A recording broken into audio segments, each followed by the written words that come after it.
Welcome to Women with Drive, a show by the Deakin Melbourne Boomers, talking all things Aussie women's hoops. Hosted by Boomers' own Lou Braun. Women with Drive. Hi everyone, and welcome back to another episode of Women with Drive, presented by the Deakin Melbourne Boomers. I'm your host, Lou Braun, and on today's episode, we will have a chance to speak with two returning Melbourne Boomers in Ezzy Magbagor and Rachel Brewster.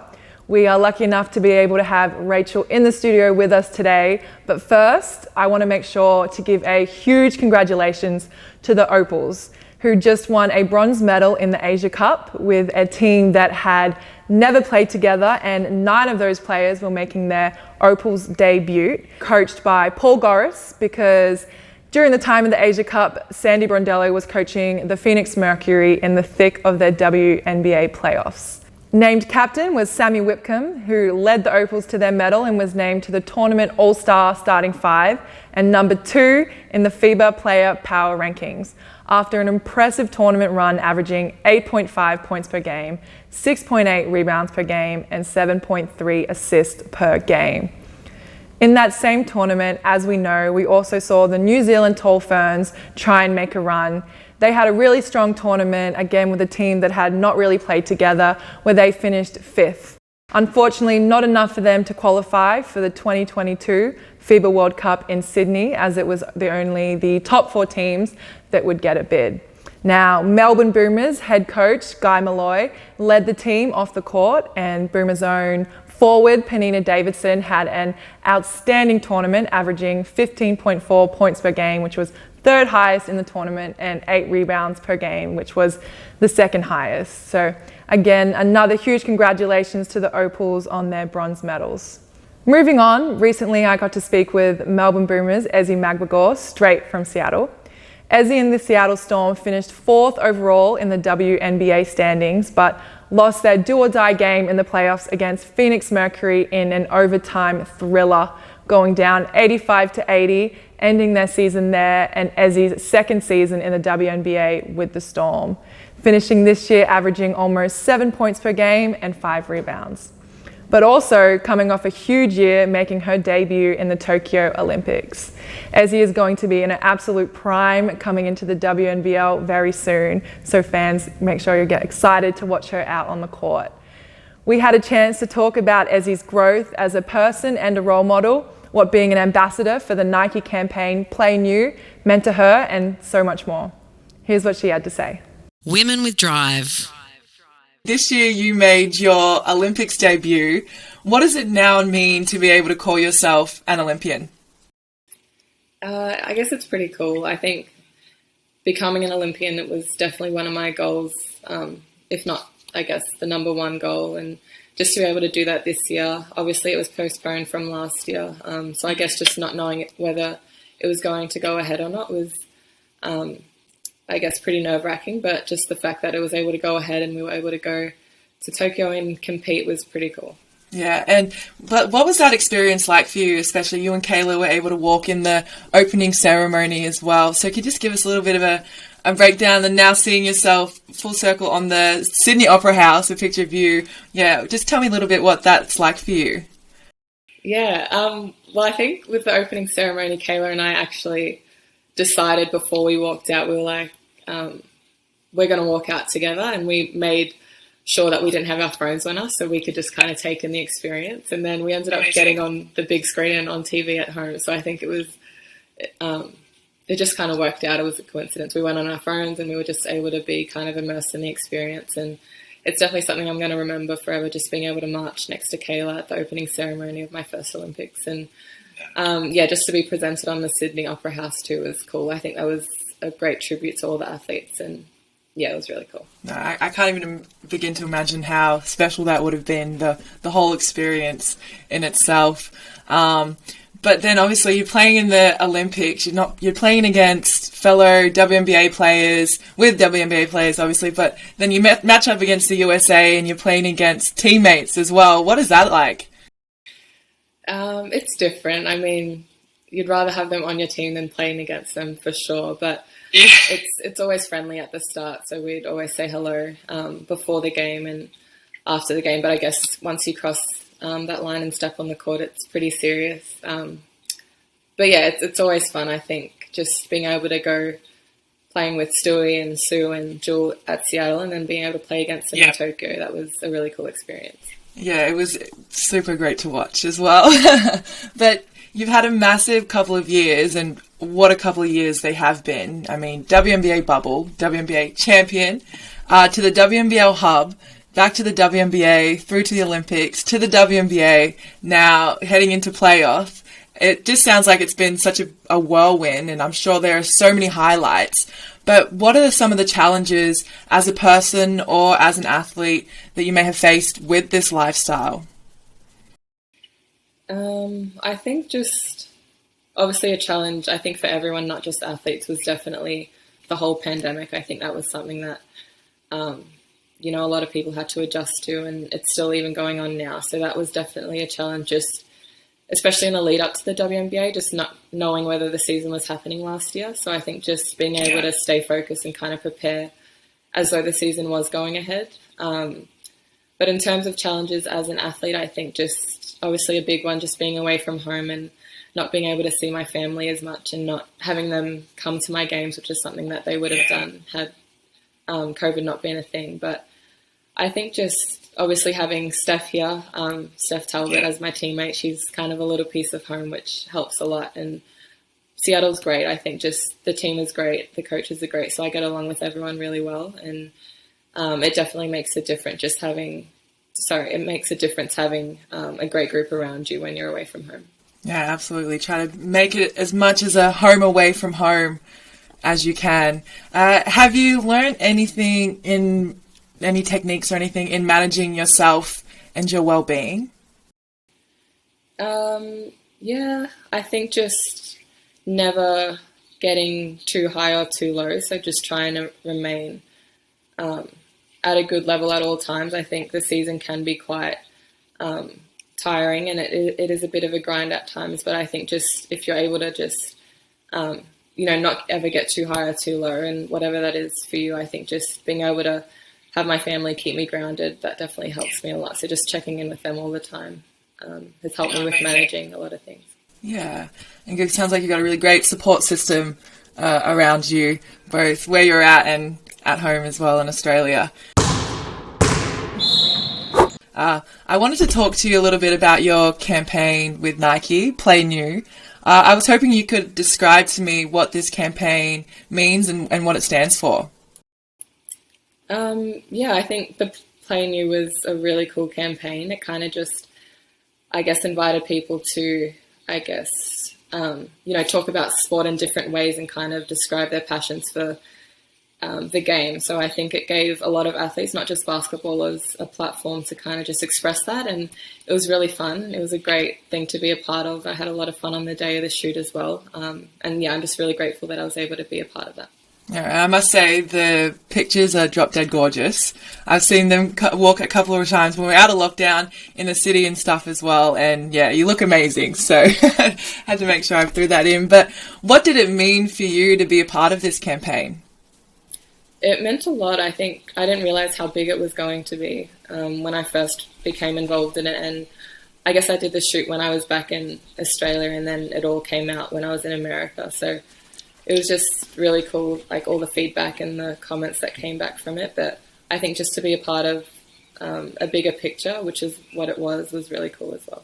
Yeah, you've seemed to have really established yourself as a role model for so many, being able to find your voice and then use your platform use your voice on the platform that you've been given for change and fighting for equality in such a positive way.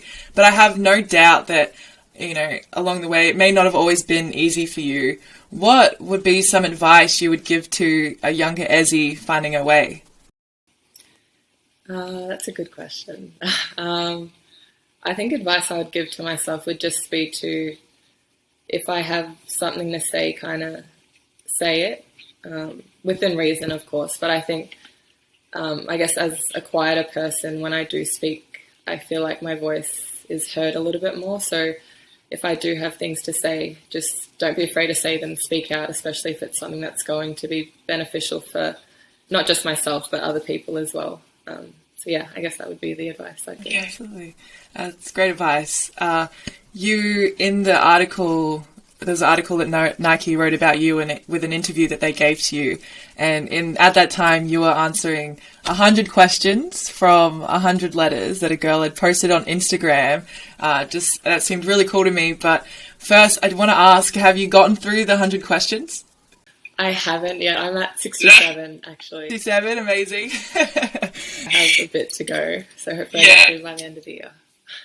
You brought up, in the article, you brought up 2 questions, and one in particular really stood out to me, especially just within the day and age that we live in. And I was hoping you could possibly just share your thoughts, maybe, or even your answer to that question. And this was, how does one live genuinely and authentically in a world that draws from the opposite? Oh, yeah. I don't even remember what I wrote for that question. But, it was, I think you said like question 4 or something. So it was a long time ago. But I guess to answer that question, I think just kind of what I said before, just being able to remain grounded and having that support system around you definitely helps me with all of that. I think just I've got a lot of, I guess, family, like my brothers and sisters, that definitely keep me in check and don't let me get too big of a head at times, which is really helpful. But I think just being able to remain true in yourself definitely helps, because there is a lot going on in the world at times and it does get a little bit overwhelming. So I think if you can just, draw back to yourself and what you stand for, your morals, your values, as well as those people that are close to you and theirs as well, I think that definitely helps with all of that. What a humble and soft-spoken woman. It was such a pleasure to be able to interview Ezzy, and I know she's going to be an absolute beast this year for the Boomers. Now, I'm super lucky to have Rachel Brewster here with me in the studio today. Thanks for joining me, Brewy. Thank you for having me. Now, just while we're on the topic, what's Ezzy like as a teammate? She's such a great teammate. I don't think that any of us have enough kind words about Ezzy. She's just so encouraging and she works her butt off, and she's just a natural talent. Like, she's going to kill it for us this season, and I'm just super excited to spend more time with her this season. Yeah, it's been such a funny dynamic kind of through my opportunity to be able to host the show Women with Drive, as it was also a podcast too. It's funny, I was saying to you earlier that I have a mix between teammates, people that I do know, and then interviewing some of my teammates that I haven't necessarily met with yet. So I can definitely just tell that just speaking with her briefly, she's going to be such a lovely person. So I'm super excited. But a bit about you. You are a Utah State University graduate, graduated with a bachelor's in exercise science. How do you think your time in the US in the college system prepared you to be a professional basketball player, and what was the best part about it? I think it definitely prepared me just because of the load that you go through as a college athlete. It really forces you to look after yourself and to treat your body and your basketball career as if it was a professional career. Even though it's not, it's certainly, the only difference is that you're not getting paid in college. Right. Like, it's definitely a professional, sure. It's definitely a professional environment. So it was a great experience and learning experience. I think the best part was just like getting to travel around and having that new life experience, being so far away from home. It was just a great opportunity to learn more about myself, I think, Yeah, and then so you've come home to Melbourne and you've been able to score a gig with the Melbourne Boomers as a development player. How did that opportunity come about?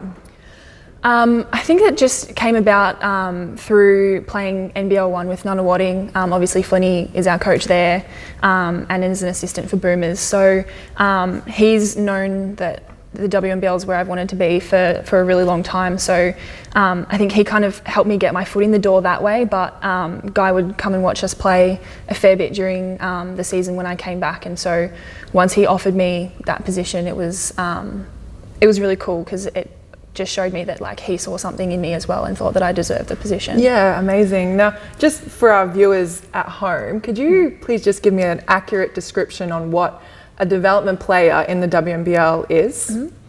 Yeah, so for my experience, it was basically you do exactly the same thing that all of the players do.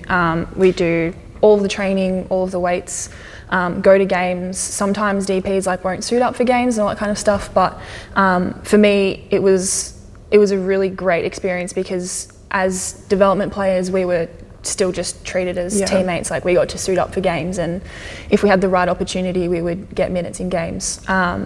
So it's basically the same as a player, but you're just focusing more on improving rather than like making an impact and winning games. It sounds like it would be such a huge commitment, and if you don't mind me saying, it's also a bit of a financial sacrifice as well, with the commitment of the WNBL and then kind of what you get paid as a development player. But what was it like for you, and what were some of the challenges of being a DP for the Melbourne Boomers? Yeah, it was a challenge and a sacrifice because, like I just said, we put in all the same hours and all the same work as the contracted players, but because I wasn't getting paid, I was working in my free time. So all the other players, in their free time, they had time to do whatever they wanted, or if they wanted to hang out as a team or just go and do activities, do extra recovery stuff, they all had the opportunity to do that, whereas I kind of missed out on a bit of bonding with the team and just doing other things because I was always like at work whenever I wasn't at training. So that was probably the hardest part. But and I just think that's such a good thing for our viewers to know and understand about sometimes the sacrifice of being a women's basketball player. But it's such a testament just to show how committed you are, because last year you got the call up to become a player in the hub for the hub season, and then this year you got the guy gives you a call, says, hey, we want to put you on the roster, senior roster. What was that moment like for you, and what does it now mean for you to be able to say like that sacrifice was worth it? Yeah, that's exactly what it is. It's just that goal and that dream coming to fruition was just everything that happened then, and whatever challenge that was is all worth it. And that's all you ever want to hear. Like when you put in your work, you just want to see the end goal happen. So that was just super, super exciting for me. And it was really cool, like I said before, just Guy having that belief in me and wanting to give me that contract spot and believing that I have something to offer and something to give the team. So it makes me feel proud of my improvement and like reassured me that all the work that I've put in has paid off. Yeah, it absolutely has. And just speaking about Guy Malloy briefly, I have a quote here that he has said about you, and it says, I've always admired Rachel's desire to get better. She's a good student and a hard worker. She has the talent to make her mark in the WNBL, and we hope she flourishes this season. I think a huge testament to yourself and your character, but what does that mean for you hearing that from your head coach? Yeah, like I said, it's really reassuring, and it feels good to know that he has that belief in me. And guys, he's an amazing coach, and he's super like down to the detail, and I'm much like that as a player and an athlete as well. So I'm just grateful for the opportunity to keep learning from him. And yeah, just I hope that I can perform and I can show and make an impact on the team the way that he thinks that I can. Yeah, well, just a bit of reassurance. I've been training with you now for quite some time, and I definitely believe that is going to be the case, and I'm so excited to continue playing with you this season. But just finally, last question, do you have any personal goals this upcoming season and then team goals? I think personally, I just want to be more consistent. And I think it's definitely like a mental thing as well, rather than physical, just like having that step up to being a contracted player and kind of having a little bit more expectation. I just want to remain consistent and just be the best teammate that I can be. I want to always be encouraging my teammates and kind of bringing more energy this season to what I might have in previous seasons. And I think as a team, just keep building on the culture that we've built over the past couple of years. It's been such a fun team to be a part of. And yeah, just hopefully we can push through into the finals. And you know, we've been trying to get into a final series and win a championship for a long time now. So I think with the team that we have, we've got a really, really good chance of doing that. So I'm very excited. Yeah, I'm super excited to be part of it, and just kind of hearing you talk about the culture of the Melbourne Boomers and what you've been building. I'm excited to learn from yourself and the other players and kind of become a part of that myself now. Yeah, well, I think definitely the players that are coming in, and like we've played together for a few months now, I think they're just going to make such a positive impact, and I think you're going to fit in well. Oh, I hope so. I'm very excited. Tonight we are continuing to celebrate the last 38 years of Boomers heritage, and tonight we have the story of our assistant coach, Larissa Anderson. You look back now and go, God, it was fun. It was a huge honour. It was just absolutely the best years ever to be a part of.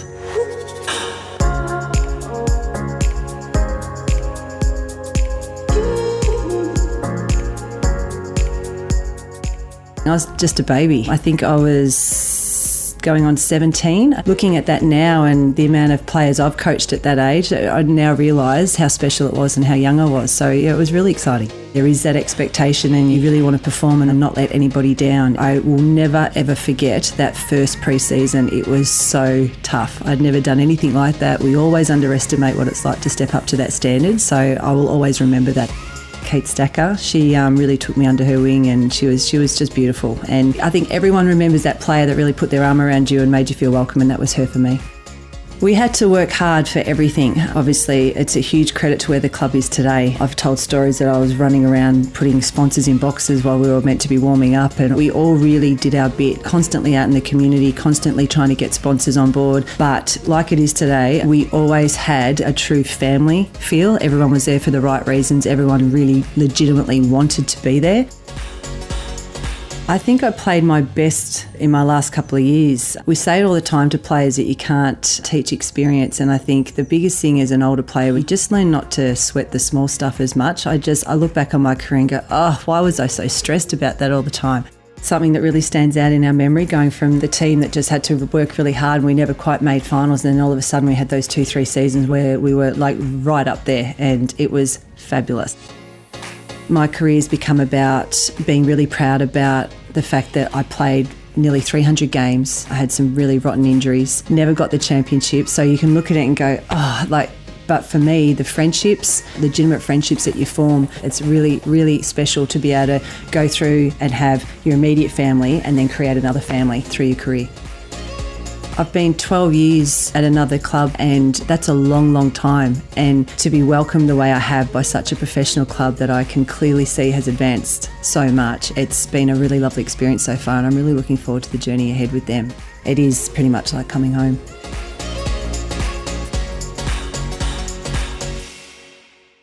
Women with Drive. What another great heritage piece, learning about Larissa Anderson. I think we talk about Boomers culture, and it's a testament to these players we're learning about now that really built it to the club that it is today. Absolutely. But thank you so much again for joining me tonight, Brewster. It's been a pleasure. That's all right. Thank you for having me. And thank you everyone for tuning in tonight. I'm your host, Lou Braun, and I'll be back same time next week. Have a good night.